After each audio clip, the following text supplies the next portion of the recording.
The Alliance War Council falls silent as Sarah activates the holographic display.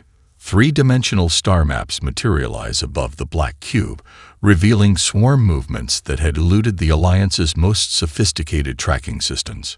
"Impossible," mutters a Tellurian scientist, his six eyes blinking rapidly in sequence. "Our sensor arrays would have detected these formations." Sarah's expression remains neutral as she zooms into a particular sector. The swarm adapted their shield harmonics to mimic background radiation. They've been gathering a reserve fleet here, at the edge of the Cygnus Arm, for the past 3 months. Admiral Claiborne's massive form looms over the display, his scaled skin shifting colors from skeptical orange to concerned purple. And how did one human vessel detect what our entire intelligence network missed? Dr. Elena Reyes steps forward, her weathered face a map of determination. "We observe differently, Admiral. While your civilizations developed faster than light travel, humanity perfected pattern recognition. We spent centuries fighting ourselves before reaching the stars." Lieutenant Commander Jackson pulls up additional data layers on the holomap. "Your sensors search for specific swarm signatures. We looked for what shouldn't be there: the negative space, the unnatural absences in cosmic background radiation." A ripple of murmurs spreads through the assembled alien representatives. The Vex ambassador, a being of crystalline appendages and cold logic, glides forward. "This information, while tactically valuable, does not explain your claim of victory within 5 hours." Sarah nods to Dr. Reyes, who produces a small metallic cylinder from her equipment case. "This is a quantum resonance modulator. We've identified the frequency pattern the swarm uses for instantaneous communication across their hive consciousness."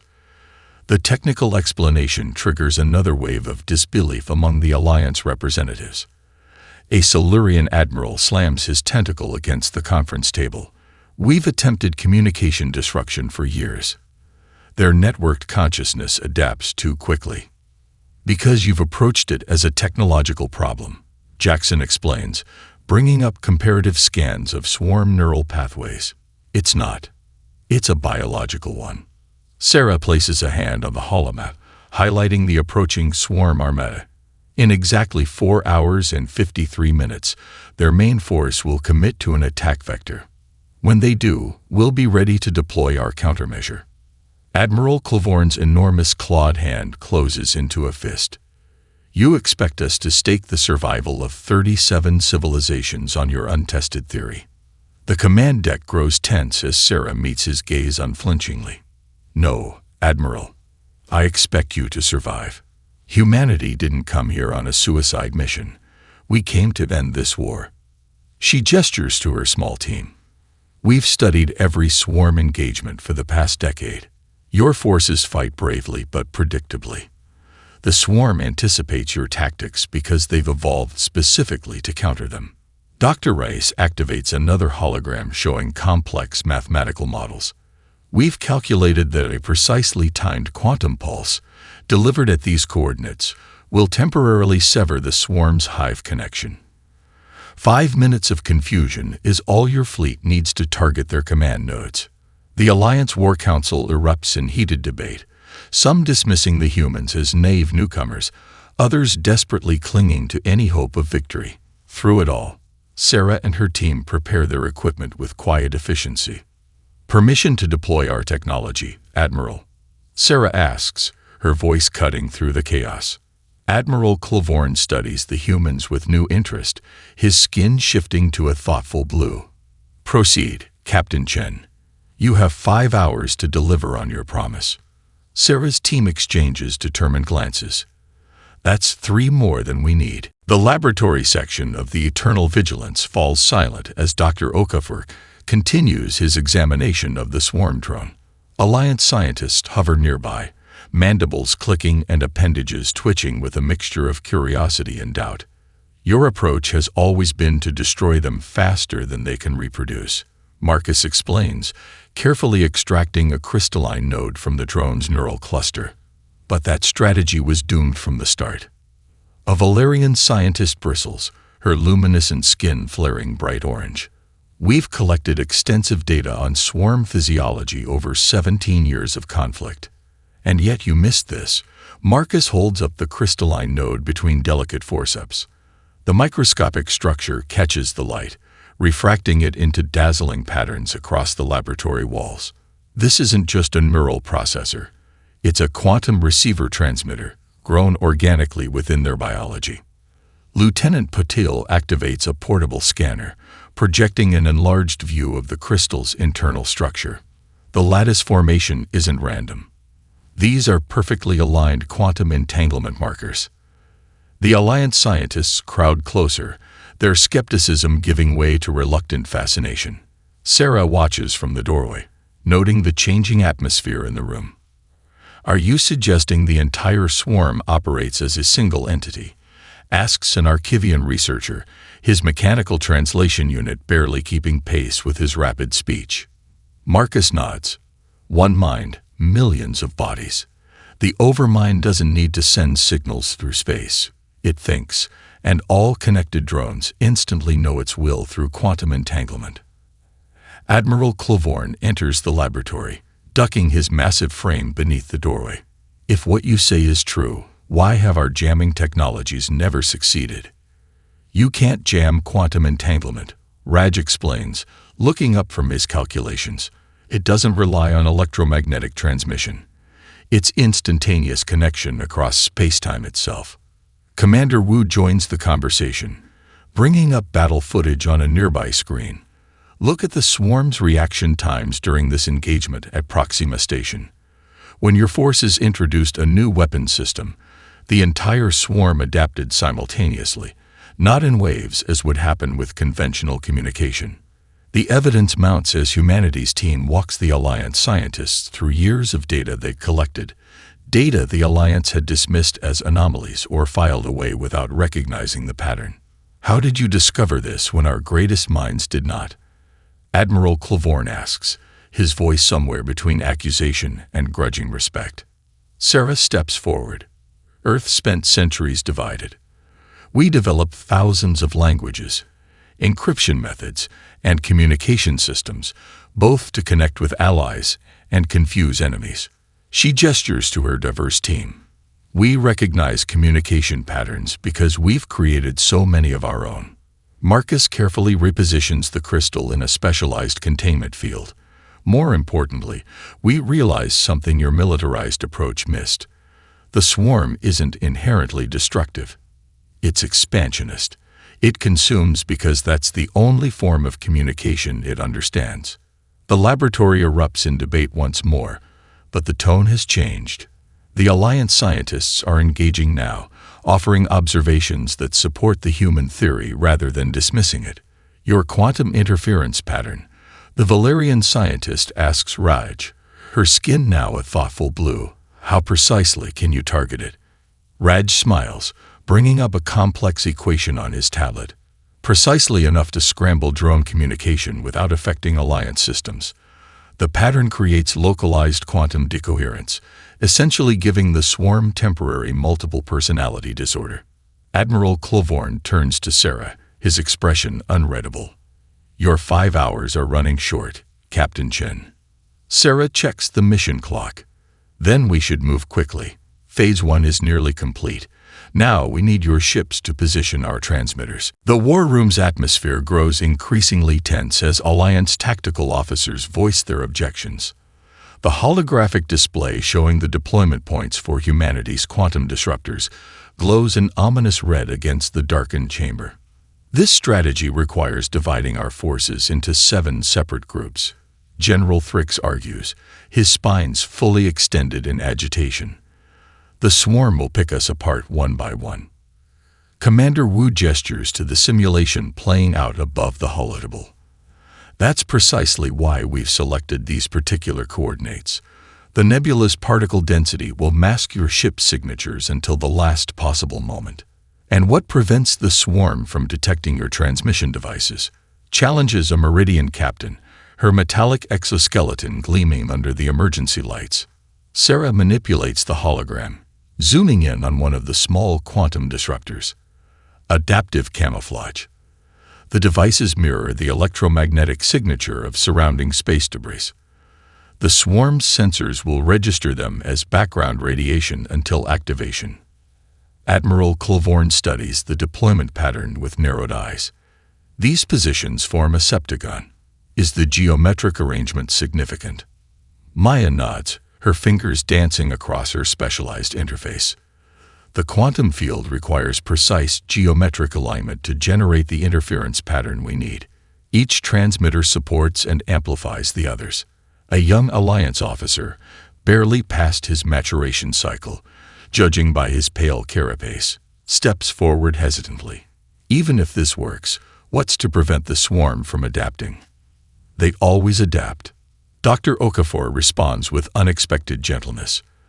That's the beauty of quantum disruption. The swarm's adaptation comes through their hive-mind connection. Break that connection, and they can't coordinate a response. Lieutenant Patel brings up a secondary display showing a countdown timer.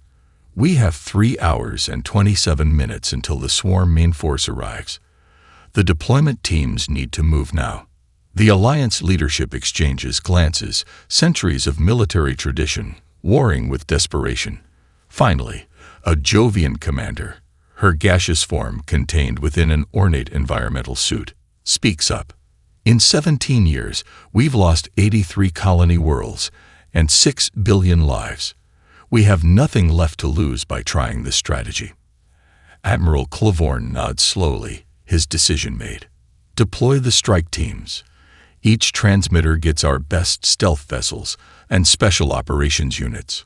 Sarah accesses the Alliance military network, uploading final tactical instructions to each deployment team.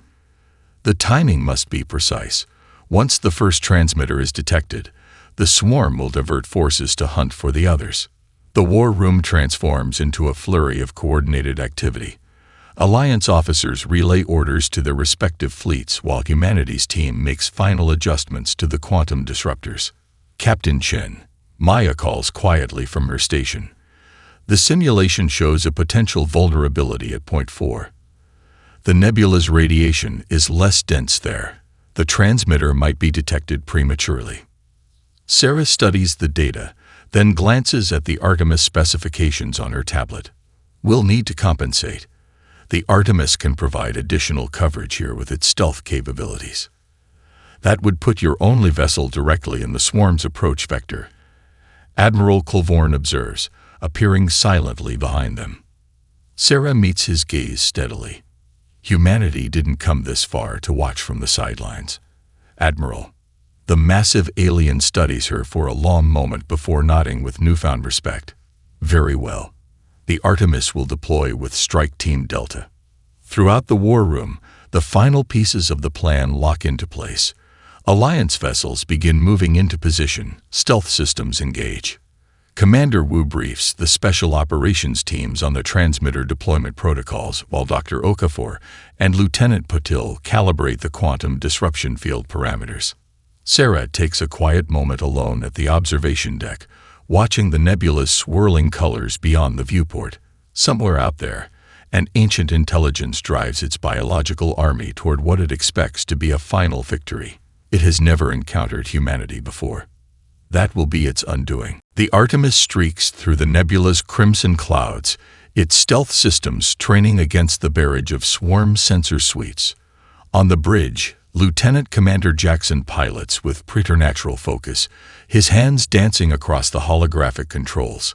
Swarm interceptors, bearing 047, calls the sensor officer, her voice steady despite the 3 enemy vessels appearing on the tactical display. Maintain course, Sarah orders, studying the approaching swarm formation. Their search pattern is still random. They haven't detected us. The Artemis carries precious cargo, the 7th quantum disruptor, the keystone of humanity's plan. After the devastating loss of the Alliance frigate Guardian Dawn, this final transmitter represents their only chance of completing the quantum disruption network. Strike Team Delta reports heavy resistance at deployment point 6. Maya reports from her communication station. Alliance vessels are taking significant casualties. Sarah accesses the tactical network, watching as swarm forces converge on the exposed Alliance ships. They're adapting faster than anticipated. The hive is beginning to recognize the pattern of our deployments. The Artemis shudders as it passes through a dense radiation belt, the ship's compensators struggling to maintain internal stability. Through the viewport, the massive forms of swarm destroyer-class vessels can be seen in the distance, their organic mechanical hulls pulsing with malevolent energy. Engineering reports microsatellites ready for deployment. Dr. Rice announces, her fingers flying across the system's interface. Quantum pulse generators charged at 97%. Sarah nods. Deploy on my mark. Jackson, prepare for emergency thrust on Vector 310. The tension on the bridge reaches a breaking point as the Artemis approaches the deployment zone. The final transmitter must be positioned with perfect precision, mere kilometers off, and the entire quantum field will fail to synchronize. Swarm vessels changing course, warns the sensor officer. They're converging on our position. We've been detected. Deploy microsatellites now, Sarah commands, her voice cutting through the chaos. The Artemis shudders as thousands of tiny devices eject from its hull, spreading outward in a precisely calculated pattern. Each satellite unfolds delicate quantum arrays, generating localized fields of interference that confuse nearby swarm sensors. Satellites active. Maya confirms as the tactical display shows the approaching swarm vessels hesitating, their coordinated attack formation breaking apart in confusion. Jackson seizes the moment, sending the Artemis into a steep dive toward the deployment coordinates. The human vessel weaves between disoriented swarm ships, some now firing wildly at sensor ghosts created by the microsatellites. 10 seconds to deployment zone, Dr. Rice calls out, monitoring the quantum disruptor status indicators. The Artemis executes a final maneuver, positioning itself at the exact coordinates specified in humanity's calculations. Sarah activates the deployment sequence, and the ship's underside hatches open. Quantum disruptor away, confirms the engineering officer as the device detaches from the Artemis and activates its positioning thrusters. On the main view screen, the disruptor moves into place, its outer casing transforming to match the surrounding nebula gases, becoming nearly invisible to conventional sensors. Disruptor online, Maya announces with barely contained excitement. Synchronizing with the network. Connection established. A cheer erupts on the bridge as the tactical display updates, showing all 7 quantum disruptors now online and beginning to generate the interference field. But the celebration is short-lived. Multiple swarm capital ships on approach, reports the sensor officer grimly. They've adapted to the satellite interference. Impact in 40 seconds. Sarah opens a channel to the Alliance flagship. Admiral Claiborne, the network is complete. Begin Phase 2 immediately. We'll draw the swarm capital ships away from the disruptors. The Admiral's gravelly voice comes through with unexpected emotion. That's a suicide maneuver, Captain Chen. Sarah exchanges glances with her crew, seeing only determination in their eyes. Not suicide, Admiral, she responds. Distraction. The Artemis was built for this. Just make sure our 5 hours count. The command center of the Eternal Vigilance transforms into a symphony of coordinated chaos as Alliance officers monitor the spreading quantum disruption field. Dr. Okuffer's eyes never leave his specialized display, tracking the complex interference patterns as they propagate through the nebula. Field stability at 84% and rising, he reports, fingers adjusting calibration parameters with surgical precision. The 7th node is synchronizing more slowly than the others. Admiral Claiborne looms over the tactical display, watching as the massive swarm fleet continues its relentless advance. Your field expands too slowly, human. Their vanguard will reach our defensive line before disruption is complete. Raj works feverishly at his station, compensating for unexpected quantum fluctuations within the nebula. The radiation density is affecting propagation speed. We need to amplify the carrier wave. Commander Wu's voice crackles through the communications array, distorted by swarm jamming attempts. The Artemis is drawing significant enemy forces, but we can't maintain this diversion much longer. The background noise of weapons fire and emergency alerts punctuates her report. Dr. Okafor makes a decision, inputting new commands into the quantum network. Raj, if we redirect power from nodes 3 and 5, we can boost the central harmonics. It will create vulnerabilities in the field's periphery, but accelerate total field coverage. Raj finishes, already implementing the modifications, redirecting power now. On the tactical display, 2 of the quantum disruptors dim slightly as their energy transfers to the central network. The disruption field's expansion visibly accelerates, the translucent blue wave spreading faster through the nebula. An Alliance communications officer suddenly straightens at her station. "Admiral, we're detecting anomalies in swarm flight patterns at the leading edge of the disruption field." All eyes turn to the main view screen. At the boundary where the quantum field meets the approaching swarm armada, something remarkable happens. The perfectly coordinated enemy formations begin to waver. Individual vessels drift out of alignment, their movements becoming erratic. "It's working," breathes a Tellurian tactician, all 6 eyes widening. Dr. Okafor allows himself a brief smile. The quantum entanglement is breaking down. Each vessel is losing its connection to the overmind. The effect cascades through the swarm fleet like a wave, from the smallest scout vessels to the massive carrier ships. Formations dissolve into chaos as thousands of vessels suddenly find themselves without the hive mind's guidance.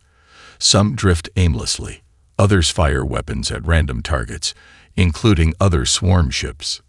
Admiral Claiborne seizes the moment. All Alliance vessels, advance. Target the carrier-class ships first. They'll attempt to establish local control networks. The Alliance fleet surges forward, weapons blazing as they engage the disoriented enemy. For the first time in 17 years of war, the swarm fails to adapt, fails to coordinate a response.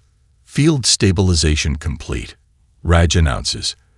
97% coverage achieved. The disruption will hold for approximately 90 minutes before the quantum matrices begin to degrade.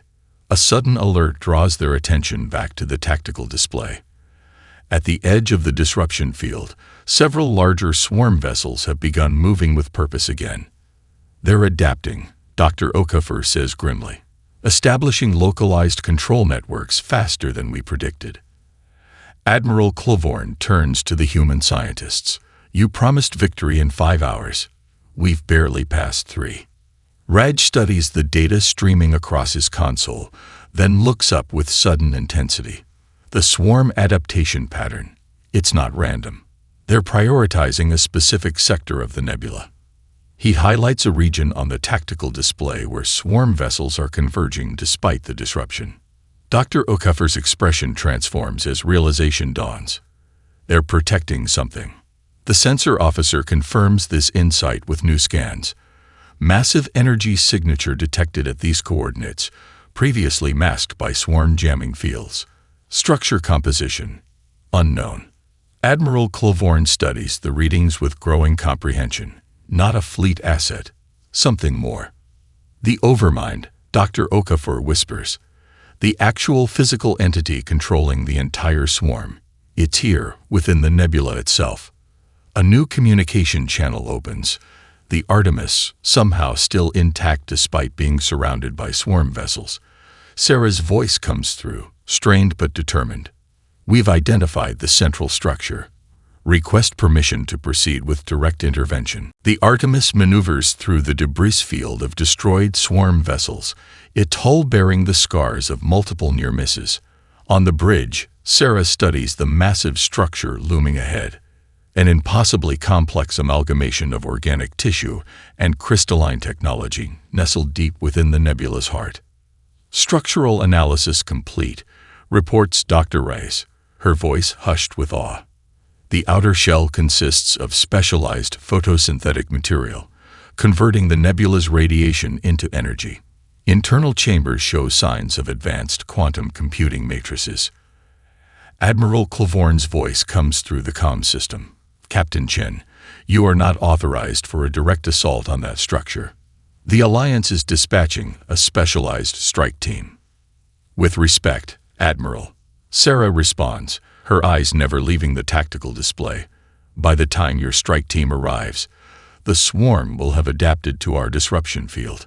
The Artemis is already in position, and we've detected a potential access point. A tense silence follows before the Admiral responds.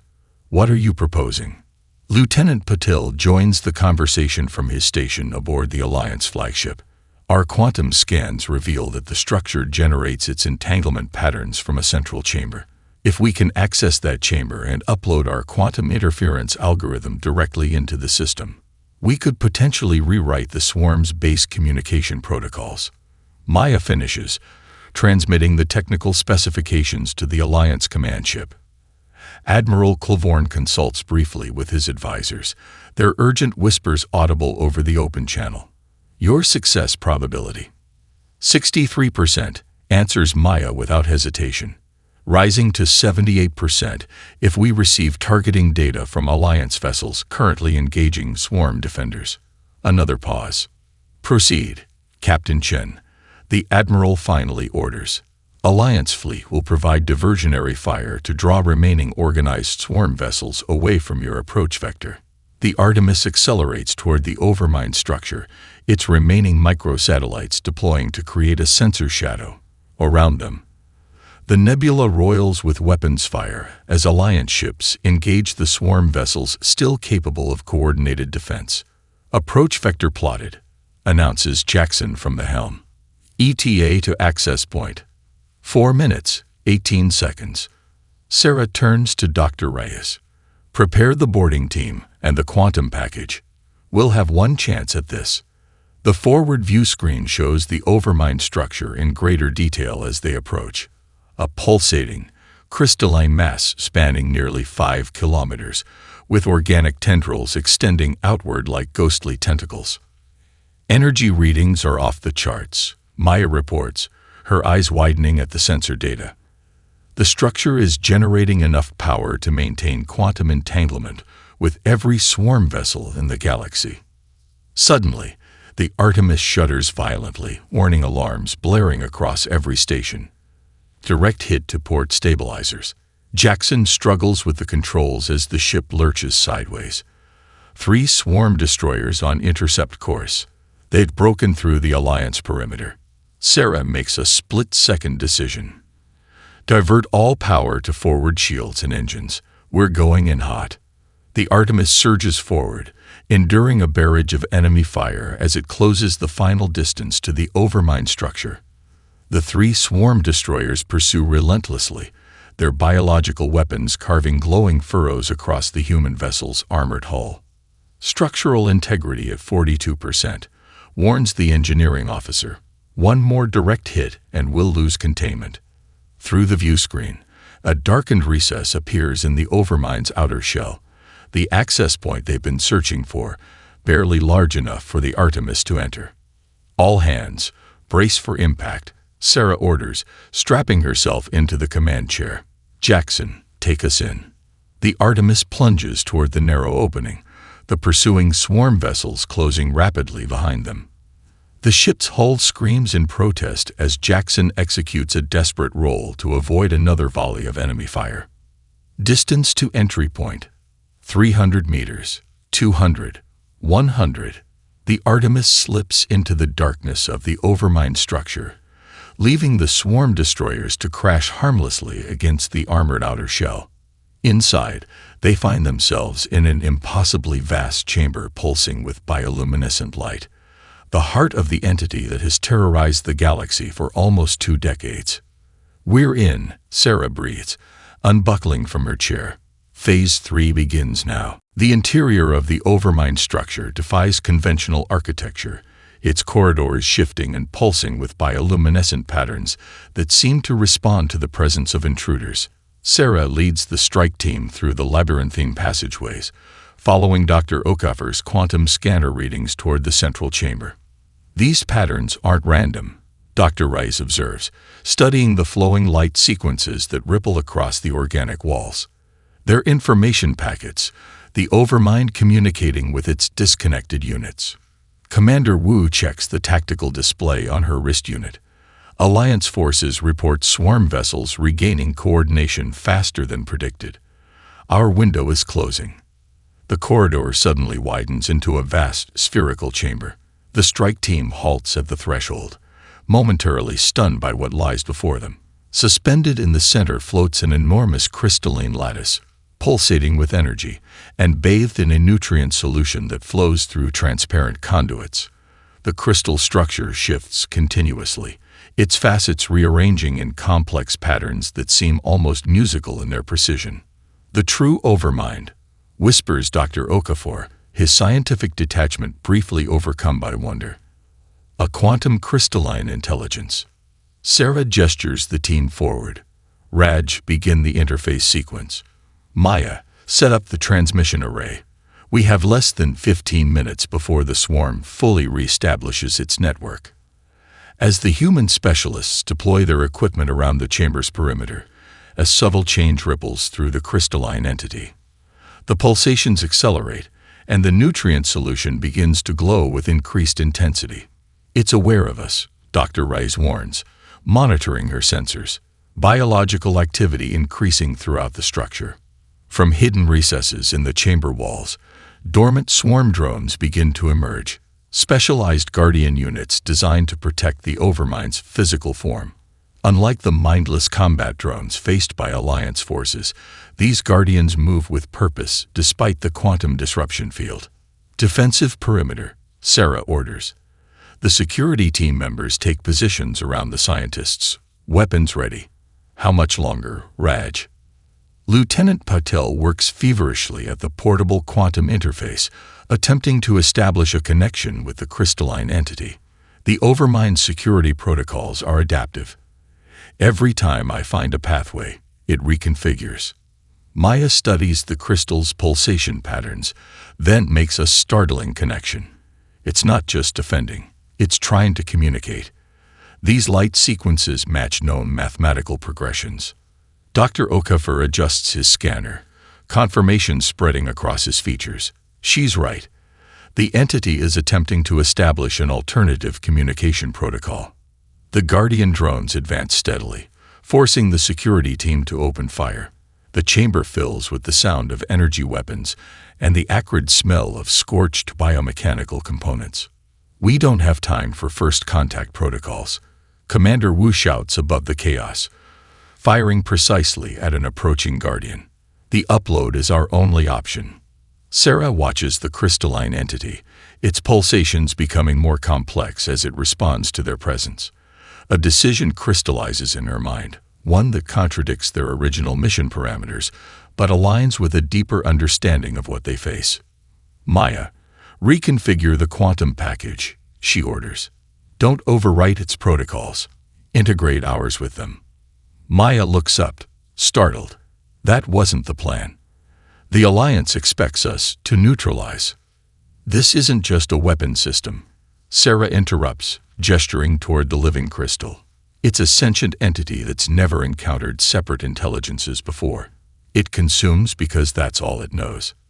Understanding dawns on Dr. Okafor's face, a syntactic translation matrix instead of a disruption algorithm. "Exactly," Sarah confirms. "We teach it how to talk rather than forcing it into silence." As the security team holds the Guardian drones at bay, Maya and Raj reconfigure their quantum package, transforming it from a weapon into a bridge. The crystal's pulsations change again, somehow conveying curiosity rather than hostility. "Upload ready," Raj announces, but there's no guarantee how it will respond. Sarah takes a deep breath, the weight of countless lives, both human and alien, resting on her next word. "Proceed." The crystalline structure pulses with blinding intensity as the quantum package uploads. The strike team shields their eyes, their shadows stark against the chamber walls. For several breathless seconds, the overmind appears to process the new information, its facets shifting and reconfiguring in increasingly complex patterns. Then, abruptly, everything stops. The pulsations cease. The Guardian drones freeze in place, their weapons still raised but inactive. Upload complete, Raj reports, scanning the interface readings. But I can't determine if the integration was successful. An unnatural silence fills the chamber, broken only by the soft hum of human equipment and the team's cautious breathing. Sarah approaches the suspended crystal, now dark and seemingly dormant. Did we kill it? Commander Wu asks, her weapon still trained on the nearest frozen drone. Before anyone can answer, the crystal flares to life again, not with its previous chaotic energy, but with a rhythmic, measured pulsation. The light spreads from the overmind to the walls of the chamber, creating intricate geometric patterns that flow like liquid mathematics. It's processing, Dr. Okafor whispers, watching his scanner as unprecedented amounts of data flow through the quantum matrices, reconfiguring its entire communication framework. Throughout the nebula, the effect cascades across all swarm vessels. On the Alliance flagship, Admiral Clevorne watches in amazement as enemy ships power down their weapons systems simultaneously, their hostile advancement halting mid-trajectory. Inside the central chamber, the walls themselves begin to transform, the organic material reconfiguring to form recognizable patterns, crude approximations of human writing systems, mathematical equations, and finally, a rudimentary communication interface. We understand. Now, the words appear across the newly formed display, translated from the Overmind's quantum language into human text. Sarah steps forward, hardly daring to breathe. You understand what? She asks aloud, knowing the entity can perceive vibrations within its chamber. The crystalline structure pulses gently as it processes her question, its light taking on a softer blue hue. Separate minds. Individual thoughts. New concept. Maya looks to Sarah, her eyes wide with realization. It's never encountered true communication between separate intelligences before. It's always been singular, consuming other life forms to incorporate their knowledge rather than exchanging information. Consumed. To know, the Overmind confirms, its communication becoming more fluid with each exchange. Only method. Understood. Now see. Alternative. Throughout the nebula, Alliance vessels report the same phenomenon. Swarm ships maintaining position, but no longer attacking. On some vessels, rudimentary communication attempts appear on Alliance communication systems, halting, imperfect, but unmistakably deliberate. Admiral Clevorne's voice crackles through Sarah's comm unit. Captain Chen, what have you done?